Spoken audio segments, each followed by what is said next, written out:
Bismillahirrahmanirrahim. Surah ya Sayyidi Rasul. Assalamualaikum warahmatullahi wabarakatuh. Alhamdulillahilladzi amarna bi an nad'uhu bil asma'il husna. Walhamdulillahilladzi ja'alana minal ladzina ajabu da'watahu. Walhamdulillahilladzi ja'alana min ummati sayyidil wujud sayyidil qawnain sayyidina Muhammad. Asyhadu an la ilaha illallah, asyhadu anna Muhammadan abduhu wa rasuluh. Allahumma fassalli wa sallim wa barik ala hadzal nabiyil karim. Amma ba'du, Allahumma iftah lana ya fattah futuhul arifin wa 'allimna ya 'alim ilman yanfa'una. Amin ya rabbal alamin. Saudara yang melakukan Allah, puji syukur kehadiratnya karena Ia masih mengizinkan namanya mengalir pada lidah kita yang penuh dosa. Alhamdulillah, Allah masih izinkan nama kekasihnya kita ulang-ulang, kita jadikan sebagai wirid, dan itu tiadalah mudah bagi orang-orang kecuali yang Allah bukakan mata hatinya. Maka tiadalah yang diangkat di muka bumi ini kecuali orang yang menyebut namanya, orang yang mencintai namanya, orang yang mewarisi ilmunya. Itulah makna dari surat Alam Nashrah, wa rafa'na laka dzikrak. Dan kami mengangkat bagi engkau, wahai Muhammad, zikraka. Zikraka secara harfiah berarti sebutanmu, namamu. Maka bagi ahli ma'rifat yang mengerti dan menjama' antara ilmu yang zahir dan batin, syariat dan hakikat, mereka memaknai zikraka, maka di situ ada zakiruka, orang yang menyebut-nyebutmu juga diangkat. Zakiruka juga bermakna al-arif bika, orang yang kenal kepada engkau juga diangkat. Maka jika bersolawat, berceramah, berdakwah, jangan berniat viral, jadi orang yang populer, ya, famous, ya, masyhur. Nah, niat kita hanya karena Allah membesarkan, meninggikan, mempopulerkan nama baginda SAW, maka kita pun mengatakan, ya Rabb, arfa' dzikra habibana, dzikra habibina kama rafa'tahu. Sebagaimana engkau mengangkat namanya, kami pun mengangkat namanya. Maka siapa yang menyebut-nyebut namanya, dia pun ikut terangkat. Darjah dia pun ikut terangkat.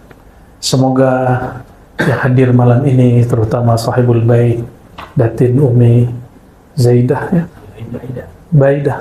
Aidah. Semoga beliau dan keluarga dan yang berhadir semua Allah tambahkan nurullah, nur Muhammad SAW di hati. Ini mulailah zaman orang mengingkari kajian nur Muhammad SAW. Padahal jika tuan-puan baca, semua kitab maulid dimulai dengan nur Muhammad SAW. Betul tak? Semua kitab maulid isinya nur Muhammad SAW. Tapi muncullah ada orang mengatakan kajian Nur Muhammad itu kajian daripada pengaruh Kristiani kepada Muslim. Ada juga mufti sinilah, ya, saya tak tahu negara bagian mana lah itu. Dia kata Nur Muhammad itu ajaran Majusi yang masuk ke dalam Islam. Ya salam, mufti, ya salam. Istafti qalbak qabla an tufti linnas. Minta fatwa dulu ke dalam kalbu sebelum kita memfatwa suatu hal. Kita tidak akan mengancam dia dengan ancaman-ancaman kesesatan. Kita cuma uzakiruhu, mengingatkan dia bahwa sadah kibar ulama, ya, ulama-ulama besar sedari dulu, mereka biasa memulai kajian dengan Nur Muhammad sallallahu alaihi wasallam.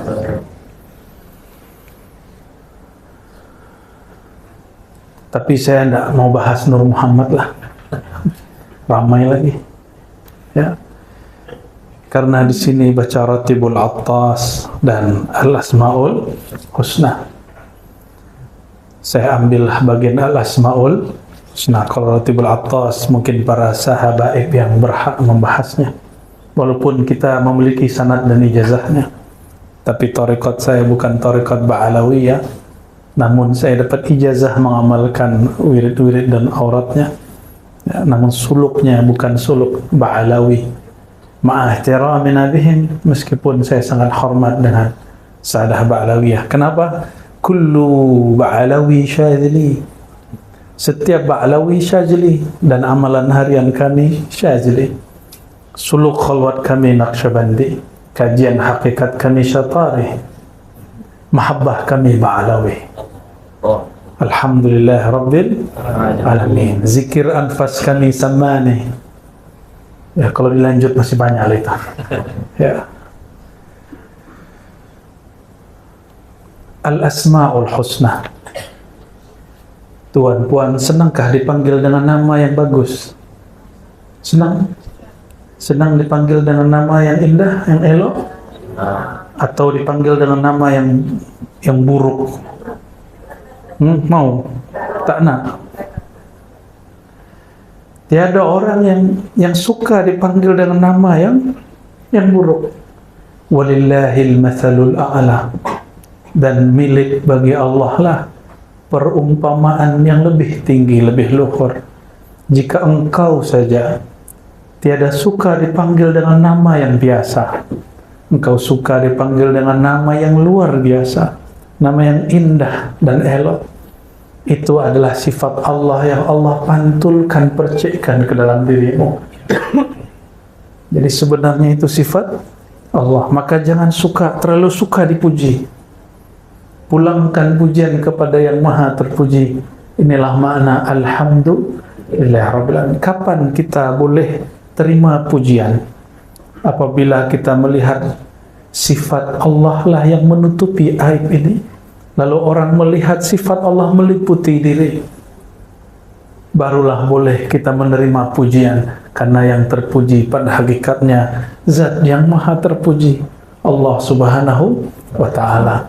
Dan inilah syukur kita sebagai umat Nabi yang terpuji, Nabi Muhammad sallallahu alaihi wasallam. Betapa bingung dan hairannya orang-orang kafir Quraisy, Abu Lahab, Abu Jahal, hendak mencaci, tapi orang yang dicaci namanya orang yang terpuji. Muhammad, apa artinya? Orang yang terpuji. Bagaimana mungkin orang yang sangat terpuji dicaci maki? Oleh karenanya mereka tidak berhasil mencaci maki Sayyidina Muhammad SAW. Maka mereka menuduh Sayyidina Muhammad SAW sahirun majnun, penyihir. Tidak puas, sebut lagi majnun, gila. Itulah ya nafsu orang-orang kafir Quraisy. Dan saya bukan memberi ancaman kepada kita, hanya menakut-nakuti diri supaya siap sedia. Siapa saja yang mewarisi nur al-Muhammadi sallallahu alaihi wasallam, nur ilmu baginda sallallahu alaihi wasallam, maka ia akan juga dicaci. Ia juga akan dituduh sebagai penyihir lagi, gila. Ya. Mungkin Datin Umi ini sudah dituduh gila juga. Gila habaib, gila ulama, tersesat sudahnya. Kawan-kawannya mungkin mengira dia sudah gila. Ya. Tapi terserahlah mereka. Ya, biarlah kafilah tetap berlalu dan anjing tetap ya menggonggong tuh. Allahumma shalli ala sayyidina Muhammad. Walillahil asmaul husna fad'uuhu biha. Maka milik Allah lah nama yang indah. nama yang elok, maka semua nama terbaik berpulang kepada Allah Subhanahu wa ta'ala. Fad'uuhu biha, maka panggillah Allah dengannya. Apabila saya ni kepada ustaz, saya panggil hoi, pasti ustaz tidak mau melirik, betul tak? Hei, pasti tidak mau melirik, karena ustaz punya nama, punya gelar. Minimal saya panggil ustaz. Ya, kalau tak tahu nama, panggillah ustaz, jangan panggil hoi. Hei, fulan. Tak. Kita pun tidak suka dipanggil bukan dengan nama, apalagi Allah Subhanahu wa ta'ala. Tapi baiknya Allah itu, Ia menyimpan namanya bahkan dalam satu huruf. Huruf yang paling ringkas tentang nama Allah adalah Hu. Maka kul huwallahu ahad. Biasanya apabila kita menyebut dia dalam bahasa Melayu lain dengan huwa dalam bahasa Arab. Karena dia dalam bahasa Melayu khusus untuk orang ketiga, orang yang gaib, orang yang hari ini sahabat kita tidak hadir, lalu kita sebut dia. Betul tak? Tapi kalau menyebut Allahu,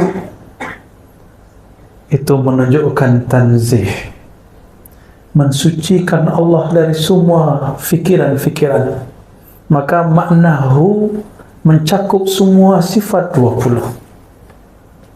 Orang kalau faham, belajar sifat 20, ada di sini majelis kajian sifat 20. Wajib ada, kita Ahlus Sunnah wal Jamaah, salah satu simbol kita adalah mengkaji sifat Allah yang 20. Bukanlah Allah itu bersifat hanya 20, tapi karena akal ini terbatas, ulama meringkasnya menjadi 20. Dari 20 orang akan faham bahwa sifat Allah Tabaraka wa Ta'ala tak terhingga. Apabila kita berkenalan dengan seseorang ta'aruf, pertama yang ditanya bukan sifat dan tempat tinggalnya, di mana duduknya. Pertama yang ditanya adalah apa namanya. Maka awal jalan makrifat mengenal Allah adalah mengenal nama Allah Subhanahu wa ta'ala. Saya lihat wiridnya sudah bagus, suaranya sangat merdu. Tinggal suara dan wiridnya diisi dengan warid. Warid itu dimulai dengan ta'lim. Innamal ilmu bita'allumi. Ilmu itu mesti diambil dari guru. Lain dengan futuh, lain dengan wahbiyah, bukan wahabi. Wahbiyah itu pemberian bakat dari Allah. Ya, tiba-tiba malam Lailatul Qadar atau malam nisfu Sya'ban, mimpi melihat cahaya, esok hari sudah mampu urut orang. Nah, itu namanya wahabiyah. Apa namanya? Atau tiba-tiba habis selesai wirid zikir, tertidur, melihat singa masuk ke badannya. Bangun tidur, dia mampu silat singa.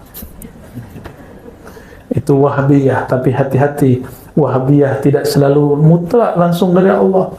Siapa tahu dari jin, dari khadam-khadam. Maka kita mesti berhati-hati.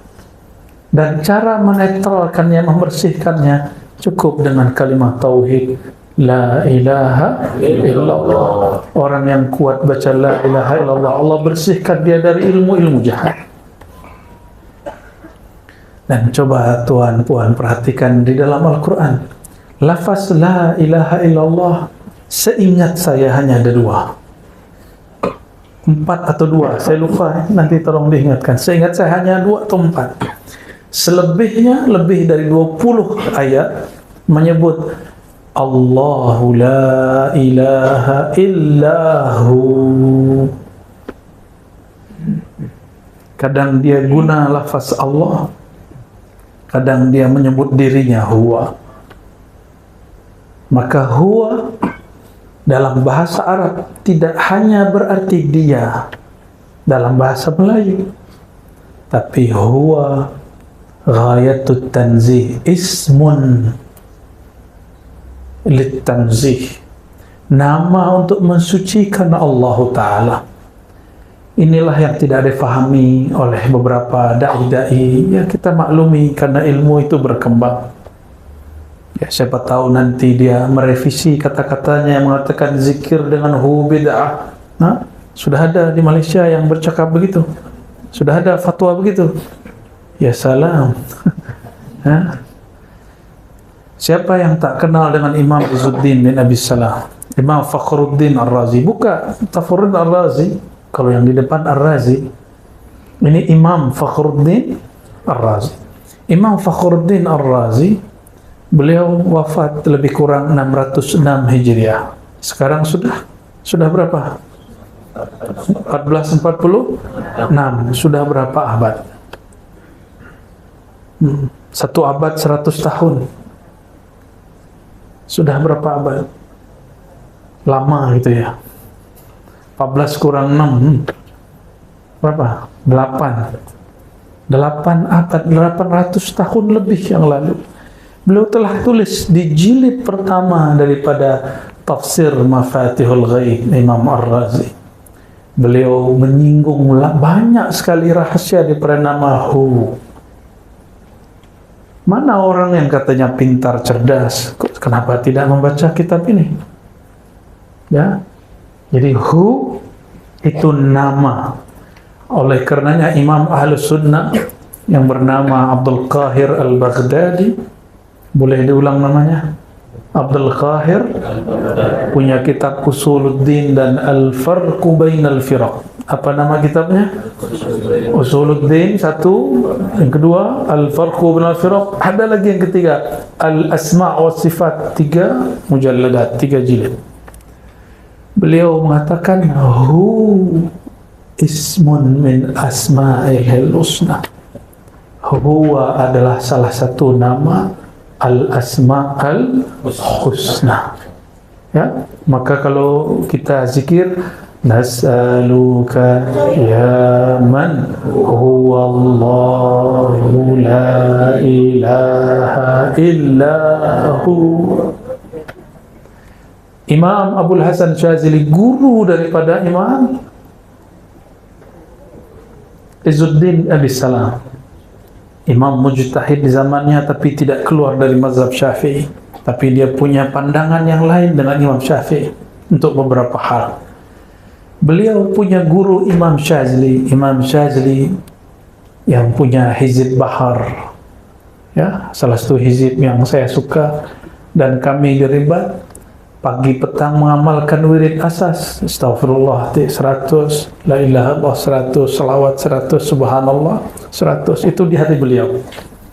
Imam Syazili, salah satu doa asma al-ismul a'azam, nama yang agung yang jika kita memohon dengan nama itu adalah Hu. Maka beliau berdoa, Ya Hu, Ya Hu, wahai yang menyebut dirinya Huwa. Waw itu waw zaidah, pada dasarnya hanya Hu. Waw itu tambahan dalam bahasa Arab. Jadi al-aslu fihi Hu, bila waw. Ada Hu tanpa nyebut waw. Kul huwa, huwa Allah, karena dia disambung maka dibaca huwa Allah. Tapi jika dia diwakafkan Allahu la ilaha illahu, betul tak? Begitu cara bacanya. Sahih? Ada matnya, ya? Hu. Maka apabila tuan puan ambil talqin zikir dari ahlinya, salah satu talqin zikir itulah talqin zikir dengan surat Qul huwallahu ahad, Qul hu Allah. Jika dilakukan dengan teknik yang benar, kaifiat yang sahih, dia akan membuat wajilat qulubuhum. Jika disebut namanya, bergetarlah hati. Ya, jika disebut nama Allah, bergetar hati. Tapi kalau menyebutnya belum tahu caranya, maka hati tiada bergetar. Ya, maka pelajari ilmu ini dari ahlinya, jangan dari YouTube. Ya, pelajari dari siapa? Fas'alu ahla dzikri in kuntum la ta'lamun. Tapi ingat, tidak semua dokter itu spesialis. Maka tidak semua dai ustaz menguasai ilmu talqin. Banyaklah orang mentalkin dan memberi ijazah, tapi sedikitlah orang yang punya sir daripada la ilaha illallah. Ambil dari ahli sir, ahli zikir, insyaallah nur Allah akan hidup di dalam kalbu kita. Insya orang nur Allah hidup di kalbunya, maka sebesar apapun dosanya tidak akan membuat dia putus asa untuk pulang kepada Allah, karena dia tahu ini yang kami kaji tadi pagi ya, tapi karena memang tidak ada live ya. Apa itu? Was-was syaitan dan terjerumusnya seorang hamba dalam maksiat itu adalah jalan bagi salik untuk kembali kepada Allah. Maka min alamati, di antara husulit taubah, terbitnya nur taubat pada diri seorang hamba, si hamba dimunculkan rasa dia bersalah di hatinya, rasa dia berdosa di hatinya. Coba perhatikan, Sayyidina Muhammad SAW berdosakah? Ada dosa Nabi Muhammad SAW? Tuhan, hari ini ada dosa? Matanya berdosa? Lidahnya kalau usah pandang orang, pandang diri kita ya. Kolbunya hari ini dosa nggak? Kita tidak usah memandang siapapun, pandanglah diri ini penuh dengan dosa. Dosa itu kotoran. Senangkah sudikah tuan puan memandang orang yang pada tubuhnya, badannya, wajahnya ada kotoran? Nah, apalagi Allah Subhanahu wa ta'ala. Allah memandang kepada wajah kalbu. Apabila mata ini berdosa, kalbu langsung hitam, dan Allah tidak suka kalbu yang hitam. Tapi itu dosa zahir. Mendengar aib orang ya, membicarakan aib orang, itu dosa zahir. Ada dosa yang tersembunyi. Adakah rasa mohon maaf hari ini diri kita merasa lebih soleh daripada orang lain? Ada? Merasa diri ini lebih alim dari orang lain? Ada rasa itu? Ada merasa diri ini lebih berilmu daripada orang yang duduk di kiri kanan kita? Ada rasa itu? Jika itu ada, ya Tuhan puan jawab di hatilah. Jika itu ada, itu dosa lebih besar dari dosa memandang yang haram. Hari ini kawan kita, sahabat kita mendapat rezeki dari Allah. Ada rezeki materi, uang kah, duit kah? Ada rezeki imateri, ya, mungkin populariti, mungkin dia disukai orang, dipuji orang, mungkin dia dapat ilmu. Ini rezeki juga. Maka setiap orang yang dapat rezeki pasti ada yang iri dan dengki. Adakah kita hari ini iri dengki kepada seseorang? Iri dengki itu menginginkan dapat nikmat yang Allah berikan kepada sahabat kita, saudara kita, dan kita ingin dia tidak dapat. Itu namanya iri dengki. Tapi ada iri yang positif. Kita menginginkan nikmat yang didapat saudara kita, tapi dia tetap mendapat nikmat tanpa perlu dia hancur dan binasa. Nah, itu boleh. Ya. Maka dosa itu ada dua, dosa zahir, dosa batin. Tahukah saudara yang pertama kali iri dengki siapa? Iblis. Yang pertama kali sombong siapa? Iblis. Maka siapa yang merasa dirinya lebih, siapa yang iri dengki kepada orang, dia sedang mengambil sifat-sifat iblis. Dan ini wajib kita bertobat padanya. Maka apabila setiap Bani Adam memang berdosa, namun tidak semua Bani Adam merasa berdosa. Sayyidina Muhammad SAW dan semua para Nabi berdosakah? Nabi Muhammad punya dosa kah? Betul. Betul? Sahih? Ya. Kecuali Ibnu Taimiyah, Imam Salafi Wahabi, mengatakan para Nabi berdosa dosa kecil. Ini Ibnu Taimiyah, ya, yang disebut oleh kelompok Salafiyah Syekhul Islam. Dia tanggung jawab dia di hadapan Allah nanti. Ya, kita tidak ada urusan. Dalam akidah Ahlussunnah yang kita anut, para Nabi, terutama Nabi Muhammad SAW, tiadalah ia berdosa. Disebut maksum. Ada namanya maksum. Maksumah, ada punya nama maksumah? Ada, maksum. Ada. Siapa? Suaminya? Arwah. Allahumma salli ala sayyidina Muhammad. Nabiyyina Muhammad SAW. Perhatikan, ada muhim. Ini penting sekali. Nabi kita tidak berdosa, tapi ia merasa berdosa.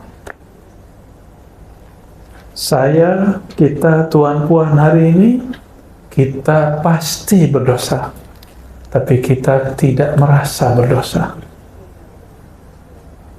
Betul ya? Para Nabi alaihimus salatu wassalam memandang dirinya jika melanggar satu adab, maka dia sampai dia wafat dia bertaubat kepada Allah Subhanahu wa taala. Sayyidina Ibrahim, dia berbohong 3 kali untuk kebaikan.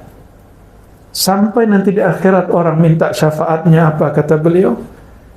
Duhai umatku, bukankah aku ini Nabi yang berdosa 3 kali berdosa, 3 kali berbohong? Itu para Nabi. Para Nabi, dia berbuat sesuatu dan dia merasa bersalah di dalamnya. Maka semua para Nabi tawwabin. Semua Nabi itu ahli taubat. Ingin merasakan nikmat bertuhan, ingin merasakan nikmatnya zikrullah, benar-benarkan, betul-betulkan taubatnya. Apakah kita senang masuk ruangan tapi ruangannya kotor? Masuk masjid suraunya berdebu, apa namanya nih? Tikar apa? Karpetnya sudah kotor, ya, banyak debunya, banyak kotoran-kotoran di dalamnya. Nyamankah? Tidak. Para imam ahli zikrullah, mereka ijma', qalbul mu'min baitullah. Rumah Allah, surau yang hakiki, masjid hakiki, bukan bangunan fisik itu. Karena bangunan fisik itu boleh diubah nanti jadi gereja. Seperti Hagia Sophia, sudah dari gereja jadi masjid, masjid jadi gereja, gereja jadi museum, museum jadi gereja, jadi masjid lagi. Kalau bangunan boleh diubah, tapi kolbu ini tidak boleh dirubah. Ya. Maka ini yang disebut baitullah hakiki. Jika seseorang masuk ke dalam dirinya, di dalam dirinya masih ada noda mata, noda telinga, noda pandangan, pendengaran, noda lisan, noda tangan dan kaki, noda qalbu, maka ia tidak akan lama tahan zikrullah. Dia tidak akan lama tahan dalam baitullah yang ada dalam dirinya. Padahal Sayyidina Muhammad SAW mengatakan dalam hadis yang sahih, idza ra'aita ahadan, ya, jika engkau melihat seseorang, ya, suka datang ke masjid, fashhad lahu bil iman, maka saksikanlah dia benar-benar beriman. Oleh Imam Ghazali dimaknai bukan saja datang ke masjid yang fisik, itu betul, itu zahir iman, tapi iman yang sesungguhnya apabila seseorang dia betah, dia nyaman, dia senang masuk ke dalam baitullah yang ada di dalam dirinya. Maka lihatlah orang-orang dia nyaman, dia suka lama-lama zikrullah, dia sungguh menikmati lama-lama ketika berselawat, ya, bukan karena suara yang indah saja, tapi karena suara di dalam kolbunya sudah sangat indah. Bukan karena ruangan ini bersih saja, tapi karena ruangan di dalam dirinya bernama kolbu, ruang dan relung kolbunya sudahlah sangat bersih. Oleh karenanya, miftahul walayah at-taubah. Ya, ini kaidah muhimmah, kaidah penting. Pintu dari kewalian menjadi kekasih Allah dimulai dari bab taubat. Apabila kita selesai wudu, apa yang kita baca? Allahumma ja'alni. Tapi orang lupa, ada satu adab yang dia lupa, bahwa Nabi SAW memberi doa beragam. Salah satunya syahadat asyhadu an la ilaha illallah wa asyhadu anna Rasulullah, baru Allahumma ja'alni minat tawabin. Ya Allah, jadikan aku termasuk golongan yang bertaubat. Perhatikan tawabin, waw musyaddad, wawnya ada tasydidnya. Dalam kaidah bahasa Arab disebut dengan mubalaghah. Kalau orang sekali tobat disebut taib, tapi jika dia berulang-ulang tobat disebut tawwab. Kenapa dia berulang-ulang tobat? Karena setiap kali dia tobat dia merasa dirinya kotor lagi, maka dia tobat lagi.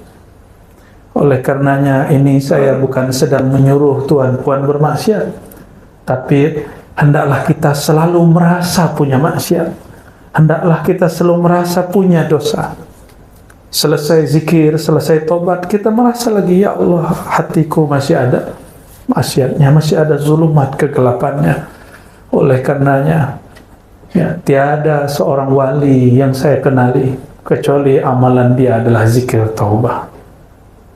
Zikir taubah, tidak ada timur, barat, Arab, tidak Arab, Habib, tidak Habib, mursyid, tidak mursyid. Wali itu tidak mesti mursyid. Boleh jadi dia mastur, tersembunyi dalam keramaian. Ada yang tersembunyi dari keramaian.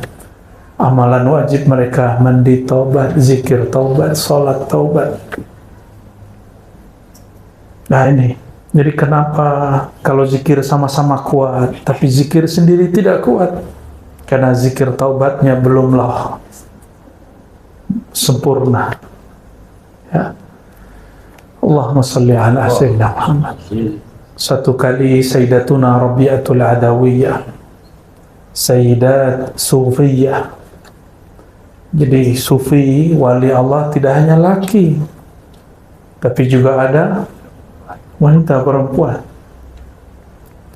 Beliau sebagaimana diriwayatkan oleh Imam As-Suhrawardi dalam Awariful Ma'arif, apabila ia beristighfar, bertobat, dia berkalam. Kalam yang wali laki tidak pernah tahu kalimat itu, tapi dia tahu lafaz itu. Apa kata dia? Astaghfirullah fi istighfari. Aku mohon ampun kepada Allah, aku memohon maaf kepada Allah. Kenapa? Karena istighfarku tidak sungguh-sungguh. Orang jika sungguh-sungguh beristighfar, air matanya mengalir. Atau fi qalbihi an-nadam, di kolbunya ada rasa dia menyesal. Tapi selama ini kita istighfar baru menghitung Zaulullah. Ya, belum ada rasa yang ditumbuhkan, belum ada penyesalan yang dirasakan. Padahal Sayyidina Muhammad SAW mengatakan an-nadamu taubah. Indikator seseorang diterima taubatnya, dia ada penyesalan terhadap yang dia lakukan. Dan an-nadamu alamatuhu al-buka. Salah satu ciri dari orang yang menyesal, matanya berkaca-kaca menangis. Oleh karenanya, pelajari ilmu taubat, tidak usah tinggi-tinggi ilmunya. Mau jadi kekasih Allah, baguskan taubatnya, baguskan istighfarnya. Bukan sekedar memperbanyak angkanya, tapi membaguskan makna saat membaca, Mulai malam ini saya berharap jika berzikir, zikirlah yang kita faham. Jika sudah ada yang membaca zikir dipimpin guru, ustaz, pelajari apa yang dibaca ustaz. Jangan hanya seperti alat recording. Dia mampu merekam semua yang dia dengar, tapi dia tidak faham. Apa kata Allah SWT?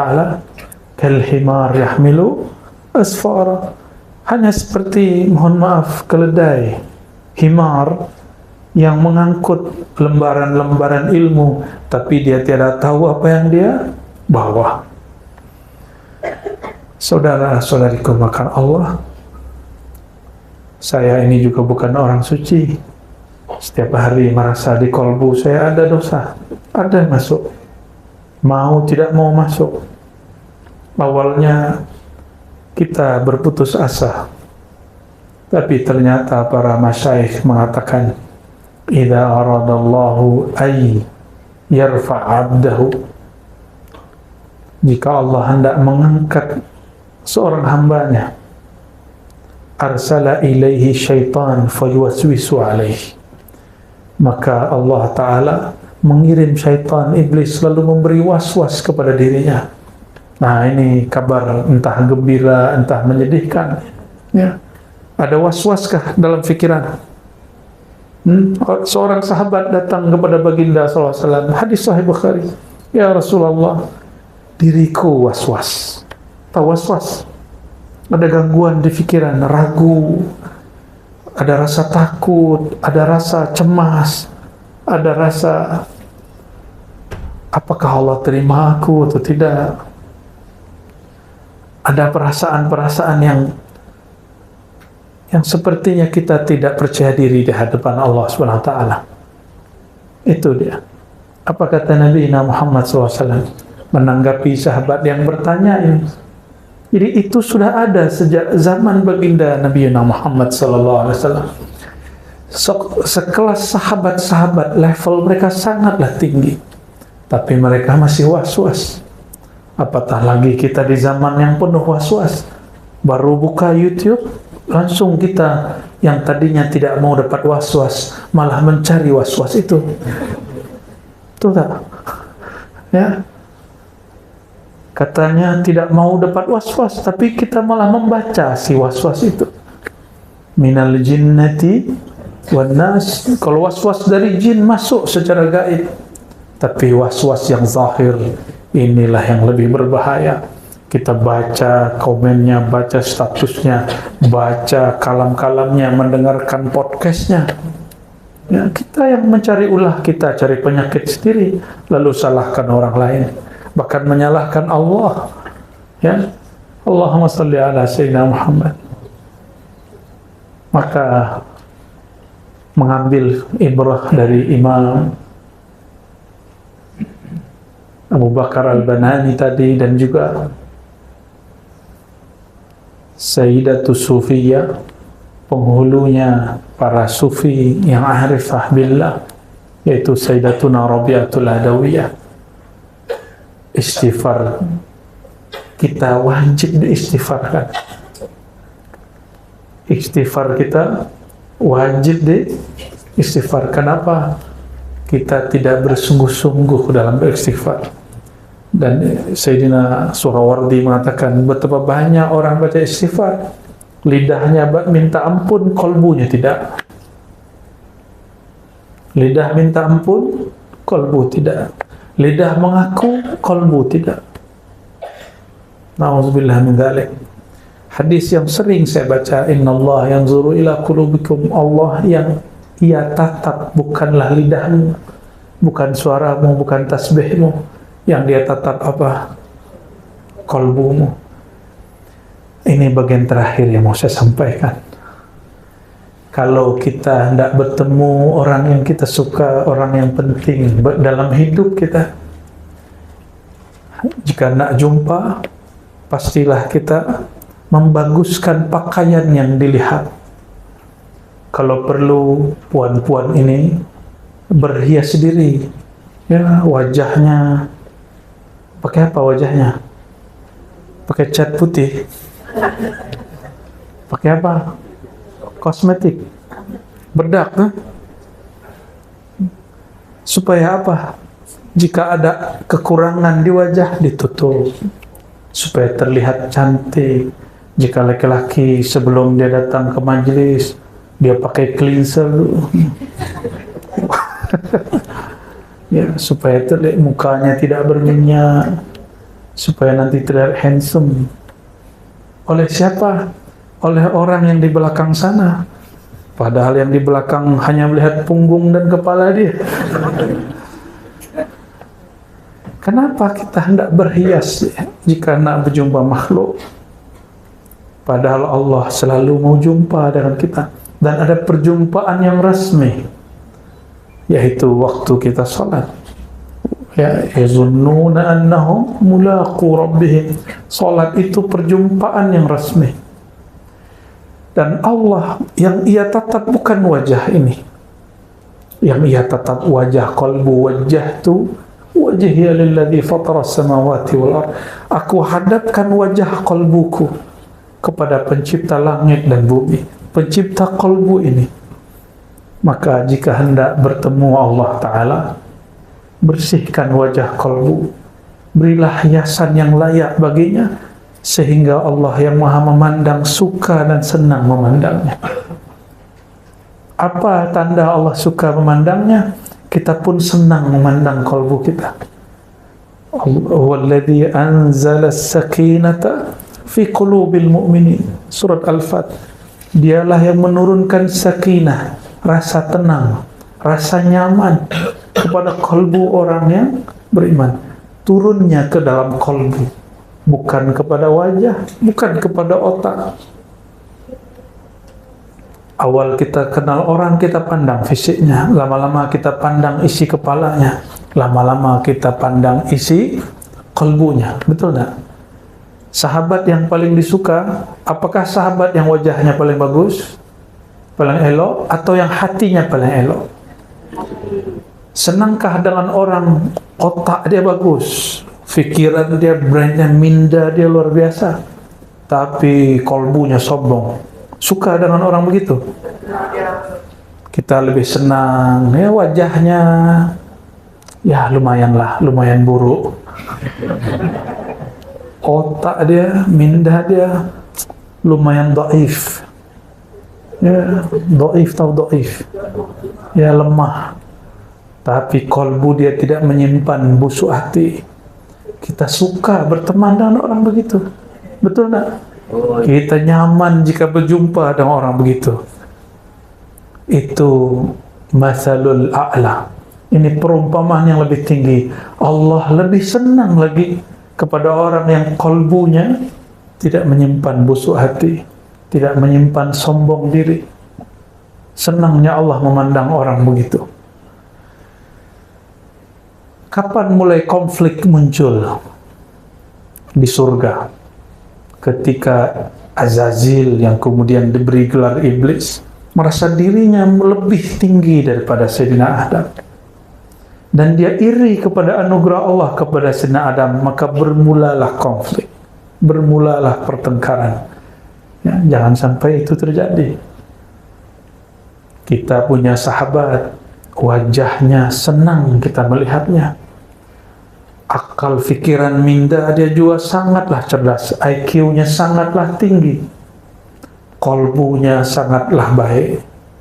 Itulah afdalul ashab, sahabat yang paling mulia. Jika dia sahabat, jika dia guru yang paling disebut al-mursyid kamil mukamil, guru yang kamil, ideal, bukan sempurna. Sempurna hanya milik Allah. Ya, sangat ideal. Maka saudara-saudariku yang mekana Allah, karena Allah hanya menatap kepada wajah, kalbu, mari merias wajah kalbu. Ya, ini puan-puan ini merias wajah ini setiap hari kan? Hah?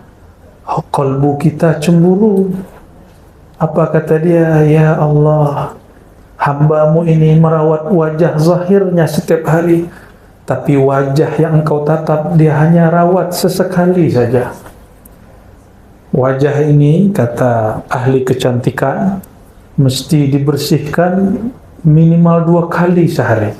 Tahulah kita ya, pagi, petang ya, atau bangun tidur, sebelum tidur. Maka saya pun katakan minimal jika hendak membersihkan kalbu, bersihkan 2 kali sehari, sebelum bangun tidur dan sebelum tidur. Siapa yang tidur tidak membawa sifat-sifat sombong, sifat-sifat yang buruk, dia tidur fi hubbillah, dalam cintanya Allah. Itulah zikir yang sebenarnya. Itulah ahli surga. Jadi jika Tuhan mau lihat ahli surga zaman ini, mudah saya kasih contohnya. Orang yang tidur tidak menyimpan penyakit hati. Siapapun orangnya, alimkah dia, jahilkah dia, maka orang itu ahlul jannah, ahli surga. Alim dia, baca kitab kuningnya Masya Allah, apalagi baca maulidnya Masya Allah, tapi sebelum tidur dia kurang senang, hatinya suudzon, dia kurang bersyukur dengan apa yang dia dapat hari ini.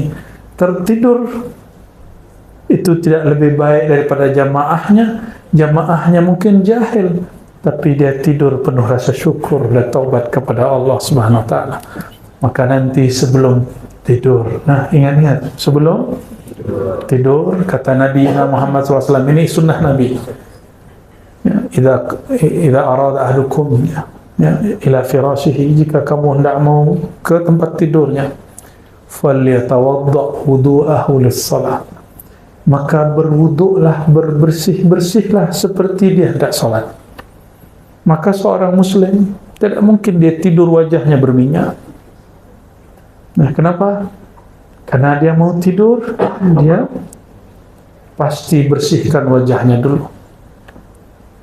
Jadi Rasulullah SAW sangat mengerti bab berhias. Lalu setelah itu apa? Bacalah zikir-zikir yang sudah mungkin kita tahu semua. Tapi ada satu hal yang terpisah hadisnya. Janganlah tidur dalam menyimpan rasa sakit hati kepada siapapun. Ada rasa sakit hati kah kepada orang? Masih ada?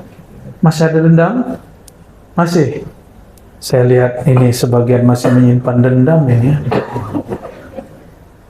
Masih ada 1-2 lah ini. Dapat dibaca dari gores mata. So, kan tahu alam gaib tidak ya. Kita tahu orang wajah lapar. Kenapa? Terlihat di wajahnya. Bukan berarti kita tahu alam gaib, tidak. Sayyidina siapa yang Yahudi ini namanya? Abdus Salam ya.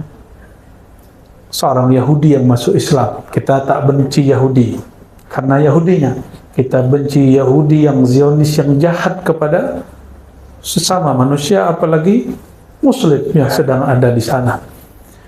Sayyidina Abdus Salam diperintah oleh amatihnya, bibinya, wahai Abdus Salam, orang cakap ada orang baik datang ke Madinah mengaku sebagai Rasul Allah. Jika benar dia Rasul Allah yang ada di kitab Taurat kita, maka lihatlah wajahnya, apakah wajahnya wajah orang jujur atau pembohong. Pergilah. Maka pergilah Abdus Salam kepadanya. Saat semua orang Madinah menyambut baginda Nabi Muhammad SAW, maka dia tatap wajah Nabi. Lalu dia pulang. Apa kata dia kepada bibinya? Wahai bibi, ma ra'aitu fihi wajhal kizib. Aku tidak melihat ada gores kebohongan, kedustaan pada wajahnya. Berarti ilmunya ada. Ini namanya ilmu firasah yang kemudian dikumpulkan oleh Imam Fakhruddin Ar-Razi. Itu Imam Fakhruddin Ar-Razi lagi. Imam Ar-Razi lagi ya. Beliau kumpul satu buku judulnya Al-Firasah. Ini boleh dimumarasahkan. Sayangnya yang guna ilmu ini orang China, Feng Shui. Itu ilmu firasah, itu bukan khurafat. Di Sumatera, di Jawa, itu orang tua-tua dulu ada ilmu itu, tapi dikhurafatkan oleh Wahabi.